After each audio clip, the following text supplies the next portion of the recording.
Dear students, आपका स्वागत है study circle of chemistry online class में।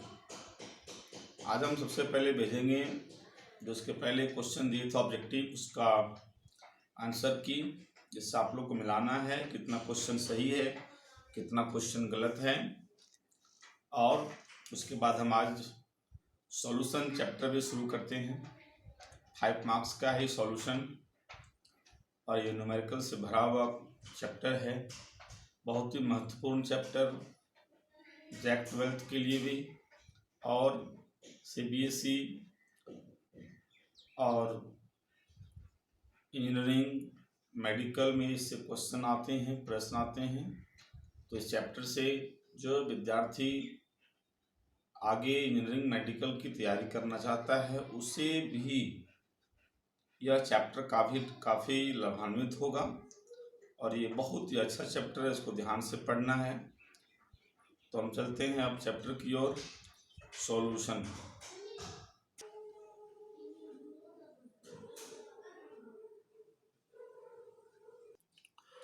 तो ये सॉल्यूशन चैप्टर 5 मार्क्स का है।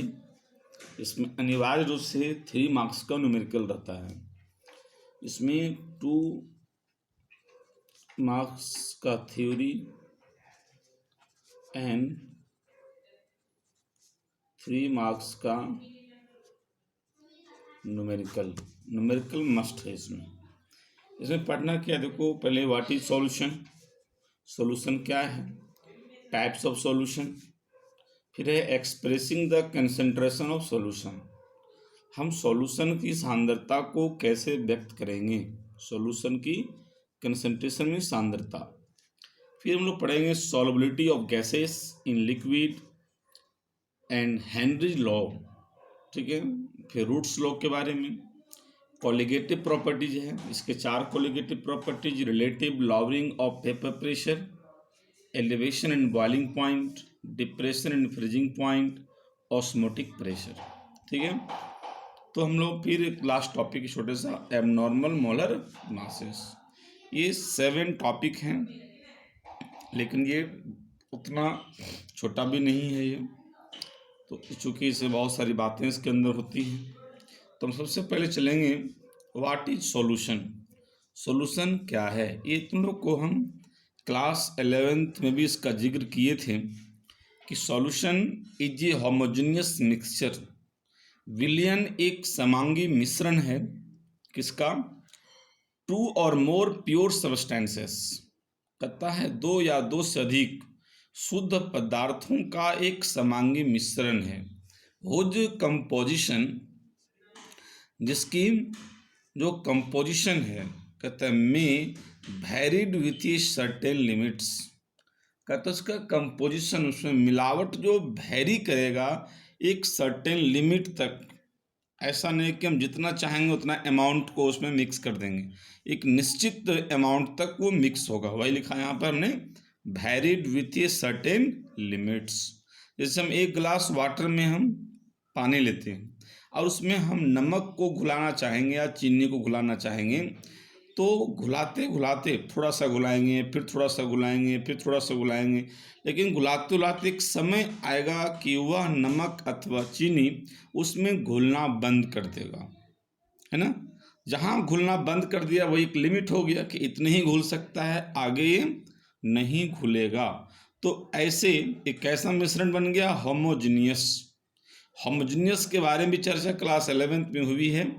होमोजीनियस का मतलब होता है कि उस मिश्रण में क्या घुला है वह दिखाई नहीं देना, can not be seen with the help of microscope. तो बताओ कि पानी में हम चीनी को थोड़ा सा घुला देते हैं और हम देखेंगे कि चीनी घुला हुआ कि क्या घुला हुआ है, क्या उसको देख सकते हैं हम लोग, नहीं देख सकते हैं। तो वैसे मिश्रण को होमोजीनियस मिक्सचर कहते हैं। इसलिए इसको परिभाषित किया गया कि ये solution is a homogeneous mixture of 2 और मोर प्योर सबस्टांसेस, कहता है 2 या 2 से अधिक शुद्ध पदार्थों का एक समांगी मिश्रण है, जिसकी कंपोजिशन, जिसका अवयवी, जिसकी सांद्रता एक सर्टेन लिमिट तक वेरी करता है, ठीक है। इस solution is consist with two components. कहता है सॉल्यूशन में दो कंपोनेंट्स होते हैं, दो उसके पार्ट्स हैं, मुख्य पार्ट्स दो हैं। एक सॉल्यूट है जिसको विलेय कहते हैं, दूसरा सॉल्वेंट है। इसे दोनों को मिलाएंगे, सॉल्यूट और सॉल्वेंट को जब हम मिक्स कर देते हैं तो वह एक सॉल्यूशन बन जाता है। जैसे हम चीनी और पानी को मिक्स करेंगे तो क्या बनेगा, एक सॉल्यूशन बन जाएगा। लेकिन पानी ज़्यादा होना चाहिए, वाटर, और नमक कम, तो जिसकी मात्रा कम होगी उसको हम लोग कहते हैं सॉल्यूट, और जिसकी मात्रा अधिक होगा उसको कहेंगे हम लोग सॉल्वेंट, विलायक कहेंगे।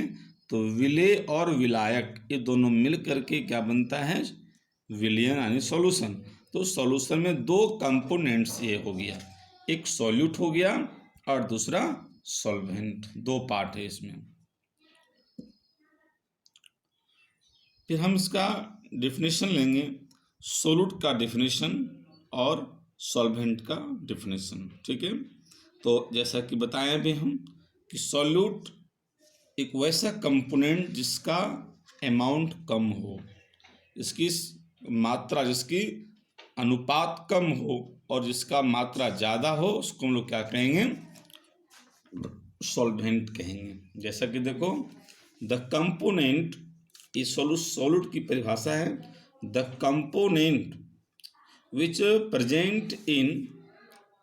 Present in a large proportion, ठीक है। कहता है जिसमें एक कम मात्रा में उपस्थित हो उसको सॉल्यूट कहेंगे, और लार्ज प्रोपोर्शन ज़्यादा मात्रा में हो तो सॉल्वेंट कहेंगे।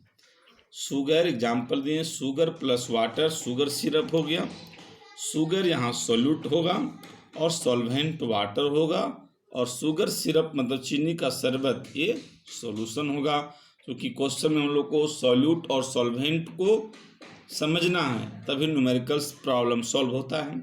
एक नोट यहाँ पर लिखे हैं हम कि the physical state of solvent is same as that of solution. बहुत ही महत्वपूर्ण बिंदु है ये, यानी जब भी सॉल्यूशन होगा तो जो सॉल्वेंट का भौतिक अवस्था है वही सॉल्यूशन का होता है। जैसे सॉल्यूशन लिक्विड है, सॉल्वेंट लिक्विड है तो सॉल्यूशन लिक्विड, सॉल्वेंट सॉलिड है तो सॉल्यूशन सॉलिड, यदि सॉल्वेंट गैस में है तो सॉल्यूशन गैस होगा। अब तुम सोचेगा कि सॉल्यूशन गैस और सॉलिड तो नहीं सुने, सॉल्यूशन मतलब अभी तक जो समझता होगा तुम लोग कि सॉल्यूशन का मतलब पानी जैसा तरल, ऐसी कोई बात नहीं है। सॉल्यूशन के 9 टाइप है, सॉलिड भी सॉल्यूशन होता है, गैस भी सॉल्यूशन होता है और लिक्विड भी सॉल्यूशन होता है। उसके 3 पार्ट सबके हैं, टोटल 9 क्लासेस हैं। इस यहाँ पर लिख दिए समझने के लिए, हम इस एग्जाम में आता नहीं लेकिन समझना है। टाइप्स ऑफ सॉल्यूशन हम पहले बताएं कि बहुत ही महत्वपूर्ण चैप्टर है ये। कहता है on the basis of physical state solution may be classified into 9 classes. कहता है कि भौतिक अवस्थाओं के आधार पर विलयन के 9 प्रकार हैं। देखो कैसे, गैसियस का 3 हम बोले थे ना, सॉलिड, एस मतलब सॉलिड, एल मतलब लिक्विड और जी मतलब गैस को समझना है। यहाँ पर अपनी नोट्स कॉपी में पूरा लिखना। गैसियस सॉल्यूशन में देखो सॉल्वेंट गैस, तीनों के लिए solid plus gas, liquid plus gas और गैस प्लस गैस, सभी का एग्जाम्पल दिए हैं। सॉलिड और गैस का जो सॉल्यूशन है वो क्या है, sublimation of solid in gas. ये सब्लिमेशन ऑफ सॉलिड गैस मतलब क्या समझा कि सॉलिड को तुम जलाओ तो डायरेक्ट गैस बदल जाता है, उस प्रक्रिया को सब्लिमेशन कहते हैं। जैसे कपूर को गर्म करो तो कपूर है ना, कपूर किसको बोलते हैं, ऑर्गेनिक में पढ़ाए हैं सुन तो नेफ्तालीन। लिक्विड गैस में क्या आएगा, water vapour in air, mist है ना, जैसे हवा है और उसमें हवा में वाटर का कण है ना, तो वह एक सॉल्यूशन है जो लिक्विड और गैस का। उसमें क्या देखा कि लिक्विड कम है और गैस ज़्यादा है। गैस प्लस गैस सबको जानता हुआ हवा क्या है, गैसों का मिश्रण है, ठीक है। फिर लिक्विड में आ जाओ तो लिक्विड सॉल्यूशन में जितना भी सॉल्वेंट होगा लिक्विड होगा, इसलिए लिक्विड सब में है। तो सॉलिड के साथ लिक्विड, तो सॉलिड का तो लिक्विड तो बहुत एग्जाम्पल है, जैसे एक एग्जाम्पल दिए सॉल्ट इन वाटर, यानी पानी में नमक घुला दो तो वो क्या बन जाएगा, और लिक्विड में क्या होगा, अल्कोहल इन वाटर। हम अल्कोहल को यानी शराब को हम वाटर में मिक्स कर देंगे। गैस प्लस लिक्विड में क्या होगा, CO2 इन वाटर, यानी जैसे कोल्ड ड्रिंक्स में क्या होता है, कार्बन डाइऑक्साइड होता है ना। सॉलिड सोल्यूशन में क्या होगा, इसमें सॉल्वेंट सॉलिड है, सॉलिड प्लस सॉलिड, इसमें क्या होगा, एलॉयज मिश्र धातु, जितना मिश्र धातु है, ब्रास है ना, ब्रॉन्ज है, ये सब क्या है, गन मेटल, बेल मेटल, जितना भी मिश्र धातु हैं सब सॉलिड प्लस सॉलिड के एग्जाम्पल हैं। लिक्विड सॉलिड में क्या होगा, तो Hg इन जिंक, पारा को जिंक में मिला दो उसको कहते हैं अमलगम। गैस और सॉलिड, इसका एग्जाम्पल क्या होगा, adsorption of gases on metal surface. जैसे देखा होगा जाड़े के दिन में कि कोई वस्तु बाहर पड़ा हुआ है तो उसका मेटल सरफेस पर, लोहे के ऊपर या कोई धातु के ऊपर शीत जम जाता है ना, तो ये क्या हो गया, गैस, वो शीत नहीं, वो क्या है, गैस फॉर्म में होता है वो, है ना, वो तुम्हारा सॉलिड सरफेस पर है, तो ये सॉलिड सॉल्यूशन हुआ।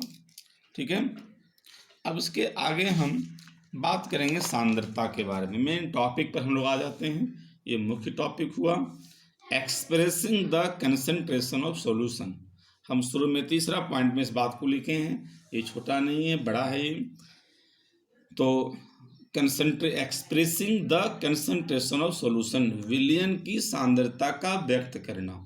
तो सबसे इसकी परिभाषा जान लें हम लोग कि what is concentration of solution, विलयन की सांद्रता क्या है, विलयन की सांद्रता किसको कहते हैं। तो समझ लो, एक छोटी सी एग्जाम्पल या छोटा सा पॉइंट से समझ लो कि किसी भी सॉल्यूशन में, किसी भी सॉल्यूशन हो, कोई भी सॉल्वेंट हो, तो उसमें जो सॉल्यूट का मात्रा होगा, जैसे पानी पूरा भरा हुआ 1 लीटर 2 लीटर 4 लीटर 5 लीटर पानी मेरे पास है, उसमें चीनी 50 ग्राम है, तो बताओ कि 50 ग्राम उसमें चीनी घुलाया तो वही उसका सांद्रता हुआ। ठीक है, the amount of solute present in the given quantity of solution और सॉल्वेंट, कहता है जो विलयन की मात्रा आपके पास है, जो क्वांटिटी, जो अमाउंट है या सॉल्वेंट, उसमें अमाउंट ऑफ सॉल्यूट, उसमें जो सॉल्यूट का अमाउंट है, उसमें जो विलय की मात्रा है, उस विलय की मात्रा को कंसंट्रेशन ऑफ सॉल्यूशन कहेंगे। अब उसी को हम लोग 9 तरह से कह सकते हैं, अलग अलग रूपों में। The concentration of solution is expressed in any of the following terms, हम कोई भी टर्म से इसको हम एक्सप्रेस कर सकते हैं, कोई भी टर्म से। एक ही बात को, सांद्रता को हम 9 तरह से कहेंगे। पहला देखो है मास परसेंटेज, वॉल्यूम परसेंटेज, मास volume percentage, parts per million, ये लगभग एक ही चीज का है।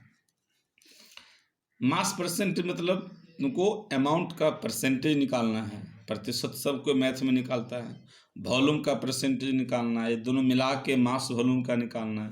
और पार्ट्स पर मिलियन का मतलब होता है कि ये परसेंटेज की कंपैरिजन 100 से किया तो पार्ट्स पर मिलियन की तुलना हम लोग किससे करेंगे, 10⁶ से, यानी 100 में कितना अमाउंट, ये परसेंटेज कहलाया, और 10⁶ में कितना अमाउंट, ये ppm कहलाया। हाँ, अभी यहाँ तक की चर्चा करेंगे, चारों डेफिनेशन, और इसमें बहुत विशेष एग्जाम्पल्स नहीं आते हैं। मेन एग्जाम्पल्स तुम्हारा 5 से है, 5, 6, 7, 8, 9, जैसे mole fraction, molality, molarity, formality और नॉर्मालिटी। इसमें हम कुछ पार्ट्स 5-6 पॉइंट हम क्लास 11th में बताए हैं, और उससे एग्जाम नहीं आता है 11th में, लेकिन इसी 12th को समझने के लिए बताए थे। हम पहला शुरू करते हैं। ये पहला मास परसेंटेज क्या है, बहुत सिंपल, 100 में देख लो, the amount of solute which present in per 100 parts by mass of solution, है ना, कहता है पर 100 पार्ट्स, माने प्रत्येक 100 में कितना अमाउंट होगा, 100 में कितना अमाउंट, वह मास परसेंटेज कहलाया। जैसे हम लेट या मान लें WB मास ऑफ सॉल्यूट और WA को मान लिया मास ऑफ सॉल्वेंट। देखो हम B को हमेशा इस चैप्टर में B जो है सॉल्यूट को रिप्रेजेंट करेंगे और A को हम लोग सॉल्वेंट को रिप्रेजेंट करेंगे। हम A का निकालते हैं, पहले सॉल्यूट का मास परसेंटेज ऑफ सॉल्यूट। तो परसेंटेज निकालने का तरीका जानता है, जिसका परसेंटेज निकालना है उसमें डिवाइड करते हैं टोटल से, है ना। तो मेरा एक सॉल्यूशन कैसे बनेगा, हम WA और WA और WB को जोड़ देंगे, यानी सॉल्वेंट प्लस सॉल्यूट, तो पूरा सॉल्यूशन का मास हो जाएगा। तो mass percentage of solution solute क्या रहेगा, मास ऑफ सॉल्यूट को डिवाइड करेंगे मास ऑफ सॉल्यूशन से और इनटू कर देंगे हम लोग यहाँ पर 100, WB by WA plus WB into 100, ये निकल जाएगा तुम्हारा मास परसेंटेज ऑफ सॉल्यूट। ठीक है, और सॉल्वेंट का निकालेंगे तो उसी का उल्टा कर देंगे, मास परसेंटेज ऑफ सॉल्वेंट का। तो यहाँ रखेंगे मास ऑफ सॉल्वेंट ऊपर में और टोटल से डिवाइड कर देंगे इंटू 100 कर देंगे। इसे WA को डिवाइड कर देंगे टोटल से इंटू 100, तो निकल गया है मेरा मास परसेंटेज। फिर आया दूसरा कि volume of percentage. Volume percentage क्या है, कुछ नहीं, बस जहाँ वहाँ वेट था W यहाँ भी रहेगा।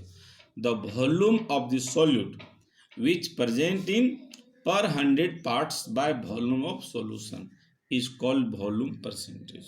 ठीक है, कहता है कि पर 100 पार्ट्स में, यानी 100 लीटर में कितना लीटर होगा, 100 में, वही इसका परसेंटेज होगा। जैसे यहाँ VB volume of solute, VA volume of solvent.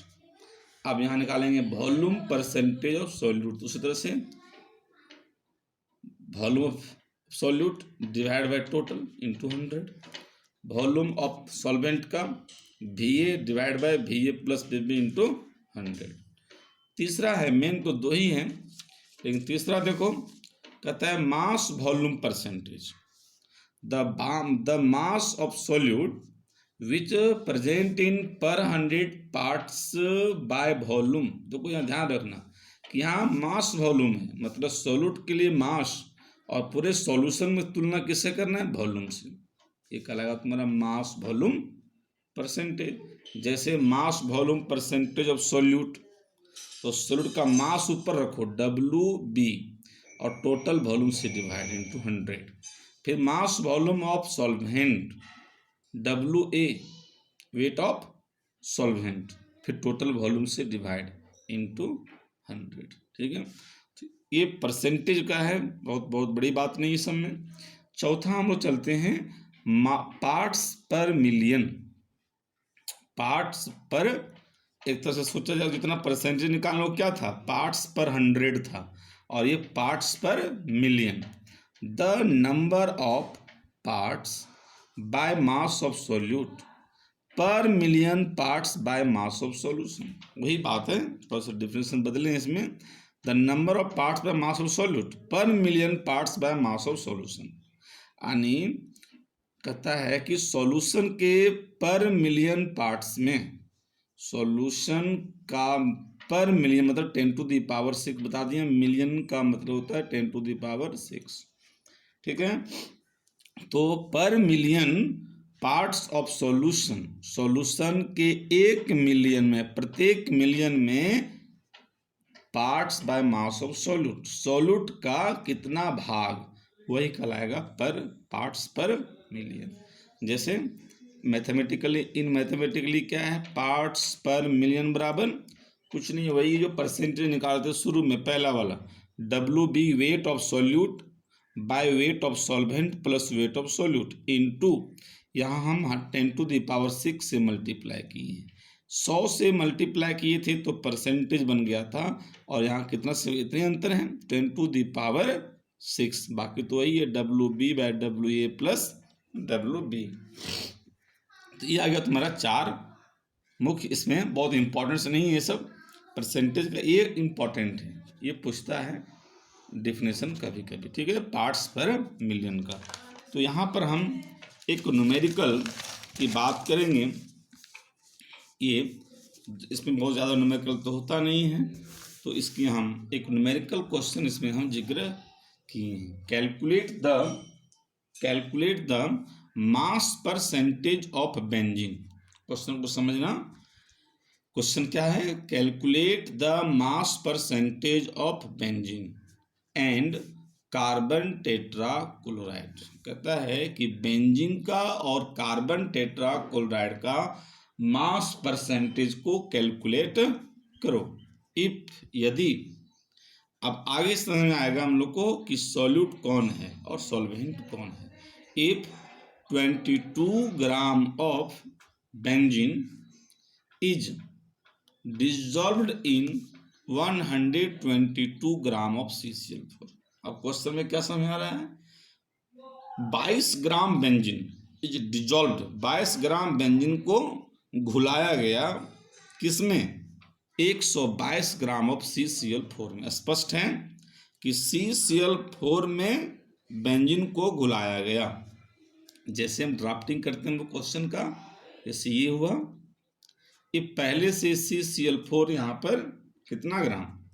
122 ग्राम इसमें है। अब ऊपर से हम लोग इसमें घुला दिया गया कितना?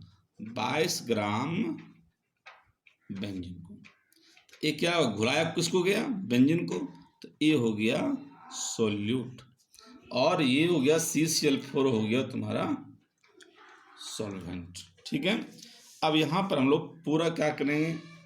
यहाँ लिखेंगे गिवन दैट, क्या पर लिखेंगे? कहते हैं weight of solute, direct solute भी लिख सकते हो, जो बेंजीन भी लिख सकते हो, जो हम बेंजीन लिख देते हैं। वेट ऑफ बेंजीन बराबर 22 ग्राम और वेट ऑफ CCl4 बराबर 122 ग्राम।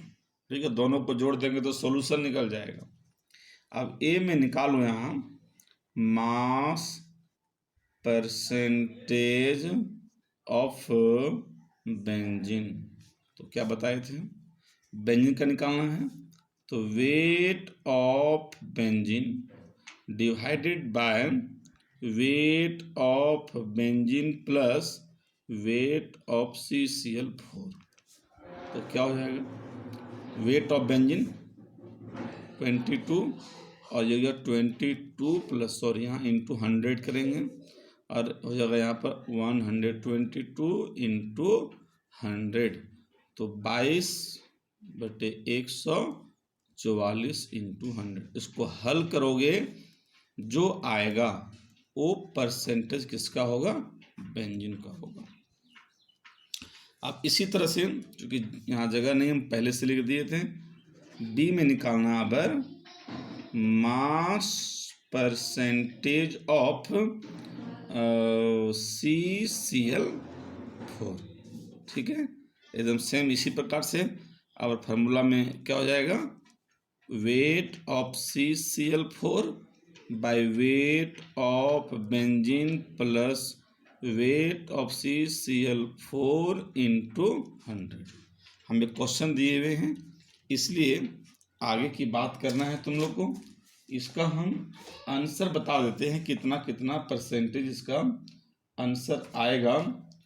तो इसको सॉल्यूशन करोगे, मैथमेटिक्स करोगे अच्छा से, तो आ जाएगा इसका आंसर। तो अब इसका हम आंसर बताते हैं कि कितना कितना आंसर इसका आएगा। परसेंटेज ऑफ बेंजीन का आएगा, इसका एक आंसर आएगा, यानी एक आंसर आएगा तुम्हारा 15.27% और एक आएगा 84.73%। तो ये 15.2% बेंजीन का आएगा और ये आंसर आएगा किसका? CCl4 का। तो ये हम हिंट कर दिए हैं, इसको अच्छा से समझना, ये सब छापना को जरूरी नहीं, मैं यहाँ से गिवन दैट ये। ठीक है, इसका आंसर आएगा बता दिए 15.27 और इसका आंसर आएगा इतना, CCl4 का आएगा 84.73%। ठीक है, अब इसी प्रकार एक क्वेश्चन दे दिए हम, calculate the mass percentage of aspirin in alcohol. Aspirin in alcohol मतलब अल्कोहल में एस्पिरिन है। क्लियर हो जाएगा। व्हेन, जब 6.5 gram of aspirin is dissolved in 450 gram of alcohol, यानी 6.5 ग्राम एस्पिरिन को 450 ग्राम अल्कोहल में उसको डाल दिया गया। ठीक है, तो यहाँ पर दोनों का नहीं निकालने के लिए कह रहा है किसका, एस्पिरिन का निकालने के लिए कह रहा है। तो एस्पिरिन का परसेंटेज फाइंड करना। ठीक है, उसका आंसर आएगा 1.424%। और यदि तुम जानना चाहो कि अल्कोहल कितना परसेंट है, तो जो आएगा, जो आया ना 1.424, इसमें 100 में माइनस कर दो तो अल्कोहल का भी निकल जाएगा। तो ये क्वेश्चन एनसीईआरटी का ही है। इसको बनाना अपने से, ऐसा नहीं कि मोबाइल में देख करके बना लेना, क्योंकि हम बोल दिए कि एनसीईआरटी का ये, तो ये अपने से ट्राई करना, बन जाएगा, कोई बड़ी बात नहीं है। जिस प्रकार से अपने सब्जेक्ट का परसेंटेज निकालते हो, बस उसी तरह से तुम्हारा यहाँ पर अमाउंट का निकालना है एक क्वेश्चन के अनुरूप। तो कल फिर हम आगे चर्चा करेंगे मोल फ्रैक्शन के बारे में। चौथा कंसंट्रेशन टर्म है मोल फ्रैक्शन और मोलालिटी। मोल फ्रैक्शन और मोलालिटी, ये दो की चर्चा करेंगे हम, और दो की चर्चा करने के साथ इसका न्यूमेरिकल भी डील करेंगे। Thank you.